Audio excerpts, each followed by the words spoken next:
Hello বন্ধুরা, আপনারা কেমন আছেন? আশা করি সবাই ভালো আছেন। তো আজকে আমরা আই বললাম তার মাকে তুলবার এই জাঙ্গ ভাবি তার শর্মি বানিয়েছে। তো ওই জাঙ্গ ভাবি তো এই জাঙ্গ নরসের দা তো ইতিমধ্যে তার আঙ্গ এই জন্য মাকই তার আগে যেটা পয়লা তার মাকইটা উড়িয়ে হেল দিছি। তো ইতিমধ্যে এই যে মাকই তার থুবু করে যদি কালকে সকাল আই করবা যায় নরের থেকে 10টা বাজে যাবো। তার 3 বিঘা 4 বিঘা জায়গার মাকই ইতিমধ্যে এনে 3 বিঘা জায়গার মাকই আমি উড়িয়ে ভাঙাইছি।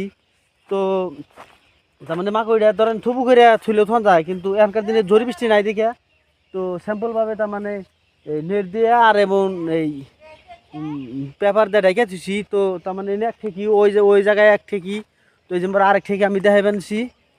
তো তার মাকইর দাম কীরকম বস্তুটা আমার কমেন্টে জানাবেন, যে আমি তার অথান্টি জানি না। তো এই জন্য আরেকটা ঠিকই আছে, 3 বিঘা জায়গা মাকই ভাঙাইছি। তো ইতিমধ্যে এই জন্য কইতাও আছে, কইতা তার আমরা নেই নাই, কইতা মাইছে মাকই হাতে উড়িয়ে দিছে, তাকে মাকই কইতা তাকে দিয়ে দিছি। তো আঙ্গ নার্জিনে না আছে, নার্জিনে না হ। তো ওই যে আঙ্গ নার্জিনা তার ওই যে শর্মিয়া দৌড় দিয়া বাইকে গেল গা। তো ইতিমধ্যে মাকই শেষের দিকে, তো দামটা কি আসলে কমেন্টে আমার জানাবেন, যে আমি মাকই তার কি দাম বস্তুটা আমি জানি না অলরেডি।